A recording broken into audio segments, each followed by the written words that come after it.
Good morning guys, સ્વાગત છે તમારું અમારા મિની વ્લોગમાં. આજે હું તમને ન્યૂઝીલેન્ડનું ફાર્મિંગ બતાવી રહી છું અને અમારા લિટલ ફાર્મર રેડી થઈ ગયા છે. ચાલો હું તમને બતાવું આજે ફાર્મિંગ.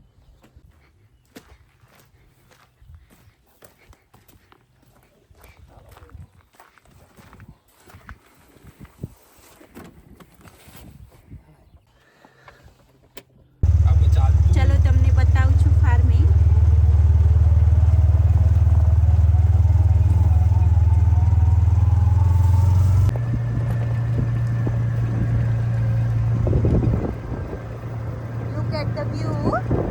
આજે થોડું ક્લાઉડી વેધર છે.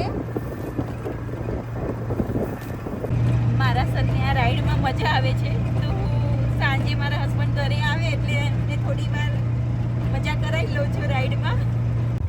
This is cow track.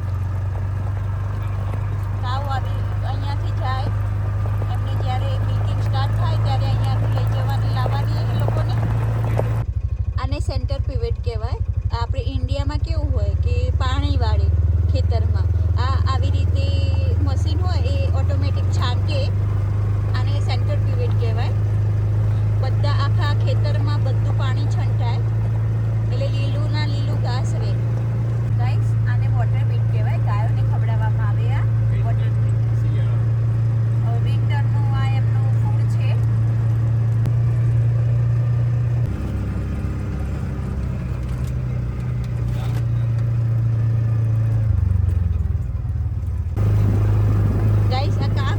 આપણે ઇન્ડિયામાં બચ્ચા કે અહીંયા મોસ્ટ ઓફલી ગાયો જ હોય, અહીંયા ભેંસો ના હોય.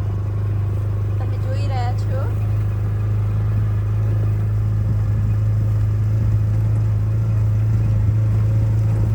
અહીંયા આવી રીતે બધા ખુલ્લા જ ફરતા હોય. આપણે ઇન્ડિયાના જેમ બાંધેલા ના હોય, બધા આવી રીતે પેડકમાં ખુલ્લા જ ફરતા હોય છે.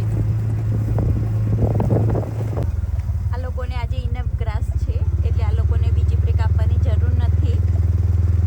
ઇનફ છે આ આટલા માટે. કેટલા બધા બચ્ચા છે જુઓ તમે. આને બહુ મજા આવે છે, જુઓ ને ગાઈસ.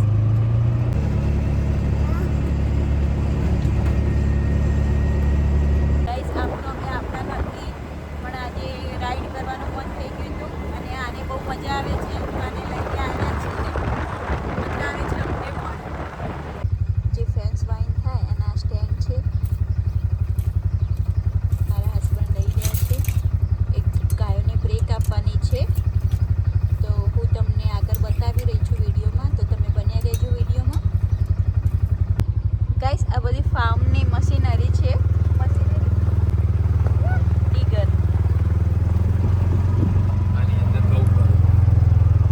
જો ગાઈસ, આ છે ને આની અંદર એ લોકોનું ગાય લોકોનું ફૂડ પડતા હોય.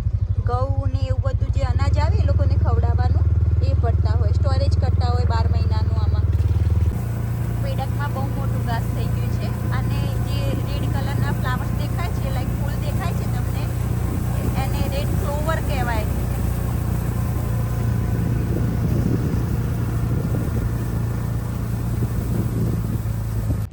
હવે ફેન્સ મારવા માટે રેડી થઈ ગયું છે બધું, તો તમે પાર્ટ 2માં જોજો કે ફેન્સિંગ કેવી રીતે થાય.